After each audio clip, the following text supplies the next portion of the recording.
Halo, selamat datang di Kongko United TV. Ini adalah video tanya jawab United ya. Dan di kesempatan kali ini gue pengen bikin video ini untuk jawabin komen-komen kalian yang atas kekalahan Manchester United kemarin ya. Kita mulai dari Rob X dulu ya.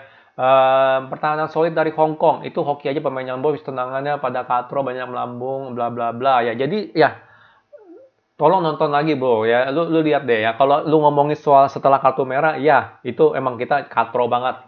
Kita punya defense. Tapi pada saat kita udah main back five dengan adanya Ferran, menurut gue itu jauh lebih solid ya. Jauh lebih solid.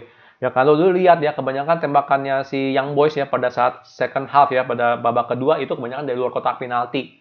Ya lu nonton lagi aja deh ya. Kalau lu bisa lihat nggak berapa banyak itu bola yang ditembak di dalam kotak penalti. Nggak banyak ya, gue kasih tau nggak banyak. Jadi kalau lu bilang itu nggak solid, ya lu nonton lagi aja ya. Mungkin lu punya pendapat dengan pertahanan solid seperti apa, ya monggo gitu. Tapi menurut gue sih setelah ada Varane, jauh lebih solid. Jauh banget ya. Ketimbang lu Maguire, Lindelof, lu ya jauh lah ada Varane lah. Lu nonton sendiri aja deh. Ya, menit 70 udah chicken shit. Bahkan setelah kartu merah, Wan-Bissaka udah mindsetnya defense. Oh, kartu udah mau auto defense. Boleh lah kalau main bertahan karena red card. Tapi mau memanfaatkan serangan balik. Ya ini yang ini gue bilang, tapi oleh bukannya ya, ini yang gue bilang gitu loh ya, menit 70 emang chicken shit gitu loh, bener nggak? Ya, lu lawan cuman Young Boys ya, menit 70 lu keadaan seri gitu. Kenapa lu give up the game? Ronaldo sendiri nggak kaget dia diganti, bener nggak? Lu lihat nggak, nonton nggak kan? Dia udah siap-siap aja mau apa sih, goal kick atau apa, gue lupa. Dia kaget diganti. Ya, ini nih mental mental Ole yang menurut gua harus dirubah. Lu gimana jadi mental juara kalau lu takut kalah? Ya, lu harus bisa menang gitu. Lu harus aim buat menang. Lu keadaan seri 1-1 menit 70, lu jangan ganti Bruno, lu jangan ganti Ronaldo. Ya, lu bisa lihat sendiri menit 50-an pas counter attack Ronaldo hampir ngegolin ya. Benar nggak? Itu juga pelanggaran penalti itu harusnya tuh kalau gue bilang. Ya, jadi memang itulah katronya si Ole ya. Emang apa, mentalnya itu mental kampung gitu gue bisa bilang. Ya, dari The Max Boy, yang main bagus cuma Van de Beek, Bruno sama Ronaldo. Van de Beek malah di sub ya. Siapa yang lebih bagus, Van de Beek atau Fred? Van de Beek. Van de Beek. Kenapa Van de Beek maju? Karena dia box to box bantu menyerangnya. Ya, oke, kita ngomongin Van de Beek sedikit ya. Sorry gue nggak baca semuanya ya, karena tapi kita ngomongin Van de Beek ya. Jelas 10 menit pertama Van de Beek suka nggak kelihatan, karena ya seperti yang bilang kayaknya oleh setup holding midfield dia itu Fred sebagai CDM, Van de Beek sebagai box to box bantu nyerang. Cuma problemnya adalah kalau Fred CDM, dia turun ngambil bola dari Lindelof, Maguire, dia nggak tahu harus ngapain sama itu bola. Nggak bisa ngapa-ngapain, cuma akhirnya back pass, side pass ya kan. Akhirnya Van de Beek turun juga ikut bantu ambil bola, dan itu menurut gue sih jauh lebih improve ya, jauh lebih improve. Ya jauh lebih improve gitu loh ya. Dia megang bola di belakang, dia bisa ngatur serangan ya. Ingat gak dia ada switch ke Luke Shaw dari kanan ke kiri ke depan situ ya. Jadi dia menurut gue sih passing skill semua itu memang jauh lebih bagus dari Fred. Cuman kalau dia sebagai box to box suka ngilang gitu kalau gue bilangnya. Tapi kemarin Van de Beek sih gue bilang sih keren kalau dia jadi deep lying playmaker ya. Dia bantu ngatur serangan, bantu ngatur tempo dari belakang. Menurut gue sih dia cukup keren. Karena jelas passing skillnya lebih bagus dari Fred. Ya, itu Van de Beek. Ada apa lagi nih? Conte nganggur, mending Conte ada mental juara. Sama ini gue masih percaya sama Ole, tapi lihat lagi. Ya kalau Conte sih opsi yang cukup menarik ya. Cuman ya kalau gue bilang sih tetap ini musim terakhir Ole. Dia nggak ngasih kita trofi. Ya gue nggak mau Piala Kerbau kalau dia nggak ngasih kita trofi. Ya gue sih langsung ganti bendera. Ole out. Sorry ini banyak yang gue ini karena gue udah tandain mana yang gue mau jawab. Mana yang gue tandain? Ada apa lagi nih? Nah ini dia. Lawan klub Bro main full defense, suara nggak ada otak, oleh membuat MU menjadi sekelas Norwich. Nah, klub jujur mau lawan siapapun juga, kalau udah kartu merah, kalau mau defense itu menurut gue sih itu wajar ya. Tapi lu nggak give up the game, sekali lagi ya, lu nggak give up the game.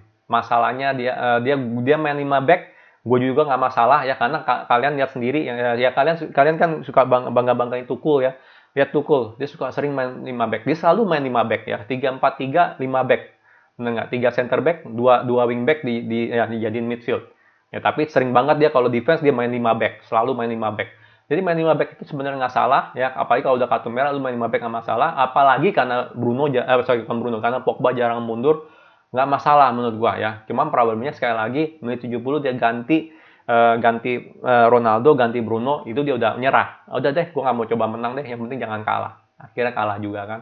Ya walaupun kemarin seri pun gue pasti bakal katain, ngapain lu ganti Ronaldo itu? Kenapa nggak coba untuk menang?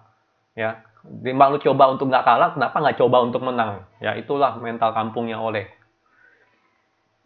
Nggak tahu lagi bang, Ole selalu sering buat formasi, kenapa masih maksain, nah Pogba di kiri, kenapa masih maksain Pogba di kiri, penting nih. Padahal sebelumnya udah bagus di tengah, rotasi boleh, tapi ya sebenarnya kalau Pogba di kiri, jujur gue bilang, gue seperti yang gue pernah bilang, nggak jelek dia di kiri. Cuman dia jangan free roll, dia jangan ke tengah mulu, benar nggak? Itu yang problemnya gue kalau Pogba main di sayap, ya. Kalian kalau bilang main Pogba bagus di sayap ya pas lawan Leeds, kalian lihat lagi deh berapa banyak assist dia yang dari sayap. Cuman satu gol terakhir doang. Golnya si Dan James ya nggak salah ya, gue lupa deh golnya siapa. Pokoknya satu doang. Sisanya itu dari belakang, dari tengah, ya long ball atau true ball. Ya, kalau ini dari sayap kiri-kiri tuh ya cuma satu doang ya. Jadi dari dia 7 assist itu satu doang yang dari sayap, sisanya itu dia dari tengah. Ya, jadi dia kalau gue bilang sih di kiri nggak bisa main jadi kiri jujur aja ya. Kalau seandainya dia mau main di kiri, dia harus berfungsi sebagai winger, bantu nyerang, bantu defense. Ya nggak bisa dia kayak mau jadi kayak Bruno. Bruno aja sering bantu defense, dia tuh enggak kalau dia main di winger. Mundurnya telat banget ya. Jadi kalau gue bilang sih Pogba di kiri nggak banget. Sorry aja dari awal dari lawan Leeds gue udah bilang nggak banget. Ini menurut gue kesalahan Ole kan terlalu penakut. Mestinya ini lebih attacking dengan 10 orang substitusi oleh Varane menurut gue. Substitusi oleh Varane sama Dalot menurut gue tepat, benar. Tapi substitusi ketiga itu mesti ya. Jadi ya ini seperti yang gue bilang sebelumnya ya. Jadi gitulah ya, lebih attacking sih 10 orang nggak juga ya, nggak harus begitu ya, nggak selalu bisa begitu ya, nggak selalu bisa 10 orang bisa menang atau apa gitu ya, tapi lu jangan give up the game, intinya itu aja sih kalau gue bilang ya. Lebih menyerang atau lebih defense itu tergantung melawannya siapa, tergantung situasi juga, tergantung performa timnya pada saat itu, tapi tetap lu nggak bisa give up the game ya, apalagi lu udah seri gitu loh, karena kita Manchester United. Menurut aku cara MU mengatur serangan masih kurang bagus sih, soalnya pemain tengah suka ngendok di tengah dan nggak turun minta bola. Akhirnya pemain belakang hanya bisa long ball. Ya itu kalau sekali lagi kalau si Fred yang megang bola. Kalau Fred megang bola dia nggak ada opsi, selalu dia pikirnya cuma kiri kanan belakang. Ya, gue sih jujur rada suka ya pas Van de Beek megang bola kalau dia di belakang, yang bantu ngatur serangan dari belakang. Menurut gue itu dia lebih bisa ketimbang Fred. Ya karena passing skillnya lebih bagus. Ada apa lagi nih? Inilah yang membedakan Ole dengan pelatih kelas dunia macam Klopp, Pep, Tuchel. Ole nggak punya mental juara dan ya setuju. Terlalu takut kalah sekali lagi ya. Mental itu mental kampung. Terlalu takut kalah. Padahal kita Manchester United dan kita ini the best tim Manchester United setelah Ferguson loh ya. Materinya ya benar-benar the best. Jangan bilang kita nggak ada CDM murni. Kita nggak perlu. Ya kita ada Pogba. Ya kita bisa bermain di situ. Itu udah cukup. Ya jadi menurut gue ya emang Olehnya sih mentalnya terlalu mental kampung. Galau hatiku tim kesayangan dibantai sedih. Ya sama bro, parah deh. Aduh parah deh pokoknya deh, rasanya. Memang saya hanya penonton, benar-benar aneh pelatih MU. Kok bisa Ronaldo dan Fernandes sementara nomor 17 nggak ada apa-apanya tetap main 90 menit. Aneh, bin ajaib, betul ya. Gue jujur kalau mau ganti permain ya, kalau gue bilang ya Fred lebih bagus Fred yang diganti kemarin ya. Fred diganti dengan Dalot masih oke ya. Jadi Pogba turun, benar nggak? Pogba turun, Sancho ke kiri, Bruno bisa ke di kanan. Ya, jadi bisa duet holding midfield Pogba dengan Van de Beek. Ya, tapi kenapa dia yang ditahan? Gue nggak ngerti. Ya mungkin Ole lebih suka Fred sama Van de Beek, tapi harusnya Van de Beek sama Pogba di holding midfield. Sancho ke kiri, Bruno di kanan. Ya Dalot main di kanan. Jadi kalau gue bilang harusnya seperti itu. Ya bukan Van de Beek bukan Sancho yang diganti untuk Dalot, tapi Fred yang diganti untuk Dalot kalau gue bilang. Ada apa lagi nih? Banyak ya, jadi gue nggak bisa baca semua. Kalau gue baca semua ini bisa 3 jam ini video ya. Jadi gue udah pilih-pilihin. Harusnya Van de Beek keluar, Dalot masuk. Dalot dipindahin posisi wingback, si Bruno, Sancho, Pogba terus jaya pakai formasi 4-4-1. Kita emang udah main 4-4-1 sih kemarin sih. Jadi setelah di babak pertama ya, setelah kartu merah kan Dalot masuk tuh. Itu emang udah pada mundur, tapi tetap aja masalahnya Pogba itu tetap jadi winger gitu mainnya gitu. Kalau dia jadi winger dia tahu sendiri lah seberapa katro gitu loh ya. Jadi Van de Beek keluar sih gue kurang setuju. Harusnya Fred yang keluar, sekali lagi Fred keluar, Dalot masuk, Dalot di wingback kanan, Pogba mundur jadi holding midfield bareng si Van de Beek. Kalau gue lebih milih seperti itu. dari PN Febri, gue udah yakin kalau bakal drop. Malah sudah persiapan peluit panjang malah Lord beraksi yang kesekian kalinya. Dan itu gue nggak ngerti loh. Kalau lu kalian nonton highlightnya lagi ya, itu opsi dia banyak. Opsi dia itu banyak. Ya, kalau dia mau back pass ke siapa? Back pass ke De Gea, ya powernya nggak mungkin selemah itu gitu loh. Dia mau passing ke siapa? Menurut gue sih dianya aja yang nggak ada, yang mungkin nggak ada mental kali ya. Jadi saking gugupnya back passnya seperti itu ke center back kagak, ke De Gea kagak gitu loh. Jadi aduh, ampun deh Lingard deh. Gua udah bilang kan dari match sebelumnya, kalian nggak percaya, kalian cuma ngeliat oh Lingard ngegolin, Lingard bagus gitu kan ya. Gue udah bilang nggak banget, tetap aja enggak gitu loh. Ya dia masuk kemarin itu pas pada Wolverhampton udah pada bukan Newcastle udah pada lesu, ya kan? Ya itu mah gampang lah, bener nggak? Ya lu masuk dari awal gue yakin Lingard juga nggak bakal kelihatan tuh, masih bagusan Sancho. Ya itulah makanya kita hidup di dunia yang kalau nggak ngegol berarti mainnya jelek. Ya oke, ada beberapa lagi di sini. Permainan MU sangat kacau, di press langsung hilang bola. Nah, di press langsung hilang bola. Ini gue bilang sih dari Wolverhampton ya, kalau gue lihat kalau kita ketemu lawan tim parkir bus yang pressingannya bagus dan intensitasnya cepet ya, menurut gue sih kita sangat kewalahan. Dan kalau gue perhatiin lagi kayak hari ini sama lawan Wolverhampton, gue lihat-lihat itu karena kita megang bola terlalu lama ya. Kalau lu megang bola terlalu lama, artinya pemain musuh udah nyampe duluan gitu loh ke lu, bener nggak? Misal lu terima bola nih ya, misalnya siapa? Van de Beek lah terima bola. Kalau lu nahan bola dulu tanpa one touch passing atau apa, itu lu pemain lawan udah nutupin lu. Ya, udah langsung buru-buru nutupin lu. Nah, itu menurut gue bahaya. Ya, sebelum terima bola pun udah harus tahu passing kemana. Ya, biar cepat, aliran bola harus lebih cepat. Ya, kalau di pressing sangat intens seperti itu, kalau aliran bola lu lambat, ya lu udah keburu kena pressing. Kalau udah kena pressing ya lu 50% bisa kehilangan bola. Ya, itu udah teori lah gitu.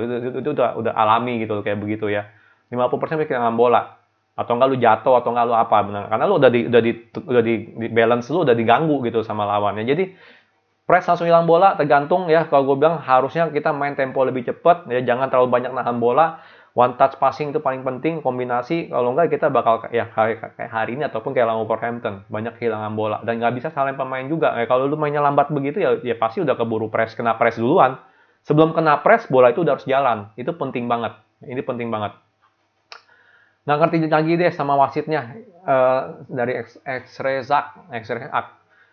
Wasit gue bilang sih nggak masalah ya, sorry aja. Sekali lagi kita bukan Arsenal yang perlu wasit untuk menang atau perlu wasit nyalain wasit kalau kalah.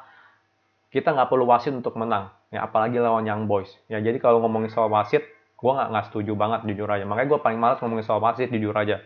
Kita sebagai tim kuat harus ngandalin kita sendiri gitu untuk menang, bukan wasit. Ya sorry aja. Jadi gue nggak setuju kalau soal wasit. Salahnya Oleh, kenapa AWB Kartu Merah di malam ini bertahan? Harusnya tetap nyerang. Nah, ini gue nggak setuju juga ya, nggak harus kita selalu nyerang. Lu main 10 orang, lu selalu nyerang, belakang kosong, lu apalagi kemarin Lindelof katro begitu ya, Fred juga katro begitu, ya bisa ancur-ancuran ntar hasil ya, bisa dibantai jangan-jangan kita, bener nggak 3-1 atau 4-1 atau 5-1 ya. Ya kemarin bisa 2-1 aja karena itu kita defense cukup solid gitu, mereka nggak banyak dapat kesempatan untuk nembak di dalam kotak penalti, kebanyakan dari luar semua, ngandelin hoki semua. Ya udah katro ngandelin hoki ya jelas lah ngelambung bolanya. Kan gue bilang pertahanan tuh penting, pertandingan penting. Waduh tulisannya susah juga nih. Oleh rotasi pemain suka-suka, Martial kasih pemain inti dulu. Tengok Varane juga dicadangkan, padahal dia sangat penting. Oke, kita ngomongin soal Varane ya. Kalian bisa lihat sendiri lah ya. Varane itu kualitasnya beda jauh lah sama Maguire sama Lindelof ya. Terserah kalian minum jus kebanyakan atau enggak. Gue ngeliat Varane main tuh jauh banget deh sama Maguire itu jauh gitu. Bola atas jangan ngomong lah ya, Maguire tuh nggak ada yang ngalahin ya. Varane kalah jauh lah bola atas sama Maguire. Tapi dari positioning, dari handle counter, dari semuanya gue lihat Varane itu 3 level di atas Maguire. Ya, Lindelof itu ya 1-2 level di bawah Maguire ya. Mirip-mirip lah kalau dalam handling counter attack sama positioning.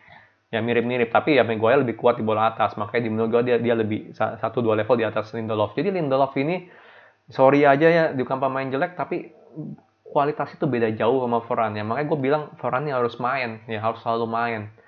Karena dia ya kita butuh gitu loh dia di belakang, sangat butuh. Ya ketimbang Maguire Lindelof, gue mendingan milih Maguire Varane ya jauh lebih bagus lah Varane. Ya kualitasnya jauh lah. Ada siapa lagi nih? Lawak, 10 orang langsung bertahan full. Ada. Jadi kalau nggak dapat gelar mending pecat aja lah, udahlah cocok. Muak banget ya. Gue udah bilang juga ya sama Fajar Riki, gue setuju. Soal bertahan 10 orang langsung bertahan itu menurut gue sih wajar-wajar aja ya. Mau lawan siapapun juga tergantung kondisi sekali lagi. Cuman kalau emang Ole nggak dapat gelar sih menurut gue sih dia out ya, dia harus out ya. Sorry aja. Progres nggak progres yang penting ya dengan materi pemain seperti ini lu nggak dapat gelar ya lu udah harus out lah kalau gue bilang. Ya jadi kita tetap kasih kesempatan sampai akhir musim kalau gue bilang. Pogba bukan back, jadi bukan tugas dia untuk bertahan dan dia juga lemah dalam bertahan. Conjunction duck. Aduh. Waduh, nih orang lu lagi mabok atau apa ya? Pogba bukan back. Gua tahu dia bukan back, dia winger. Winger itu tugasnya untuk bantu bertahan juga. Ini winger modern, bro. Bener nggak? Sama kayak fullback modern ya. Lu back kiri, back kanan, lu modern ya lu harus bisa maju untuk bantu nyerang. Winger pun juga harus mundur untuk bantu nyerang karena wingback lawan pasti maju juga untuk nyerang. Ya kalau lu nggak mundur untuk lu sebagai winger nggak mundur untuk bertahan, ya lu punya fullback itu bakal ngadepin fullback lawan sama ngadepin winger lawan. 1 lawan 2. Jadi conjunction duck mikir sedikit lah, ya dia bukan back tapi dia winger. Winger itu tugasnya harus bantu bertahan juga. Itu udah alam gitu kayak begitu. Ya jadi please lah yang kalau komen pinter dikit gitu loh. Arnawa Kantawali, Coach Justin bener kalau pelatihnya Ole, MU nggak balik mana-mana, ganti kayak Zidane atau Conte. Aduh bos, yang namanya Coach Justin ya, lu mau siapa ya?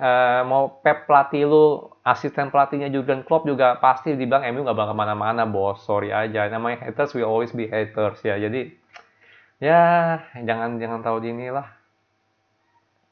Ada siapa lagi nih? Ari Onosilitus. Dari awal pertandingan udah acak-acakan. Kombinasi Van de Beek, Fred Van de Beek nggak kelihatan. Kita butuh DM yang solid. Ditambah red card, yang membuat kita hanya memanfaatkan counter. Itu pun kita tidak dapat counter yang satu Ronaldo. Bagi fans pasti kecewa. No. Oke, jadi ya gitulah. Kalau gue bilang sekali lagi, tim ini bisa banget juara ya dengan materinya ya. Tinggal tergantung gimana Ole mengolahnya dan juga strategi taktik dia pas saat match ya. Kombinasi Fred Van de Beek nggak kelihatan, nggak juga ya. 10 menit pertama nggak kelihatan, tapi pas saat Van de Beek bantu mundur, yang bantu turun untuk menjemput bola itu jauh lebih mending. Ya karena Fred sekali lagi nggak punya kapasitasnya untuk melakukan itu ya. Sorry aja. DM yang solid nggak perlu juga ya, karena kalau Pogba juga dijadiin holding midfield itu menurut gue midfield kita udah kuat banget ya. Seperti lawan Newcastle kemarin lah, itu udah kuat banget. Oke, sekian ya. Jadi cuma itu doang yang gue bisa ngomongin ya, karena ini cukup lama juga ya, mungkin udah 20 menit lebih. Terima kasih banyak yang udah pada komen ya. Jujur masih kecewa banget ya. Hari ini sih rencananya gue nggak bikin video gitu, cuman karena banyak banget komen-komen yang masuk, menurut gue sih harus gue jawabin, jadi gue jawabin lewat video. Ya gitulah, gue berharap sih Ole bisa ya mentalnya dirubah lah, jangan mental takut kalah gitu loh ya. Mental tuh harus mental mau menang gitu loh, bener nggak?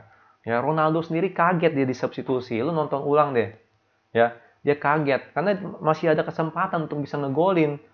Ya walaupun 1-2 kesempatan kan, tapi kita tahu yang namanya Ronaldo, Bruno nggak perlu 10 kesempatan untuk ngegolin. Perlu 2-3 kesempatan untuk ngegolin udah bisa gitu loh. Tapi menit 70 udah diganti. Ya gitulah ya. Ya udahlah, ya sekian video dari gua. Kalau suka jangan lupa like, subscribe, and thank you for watching.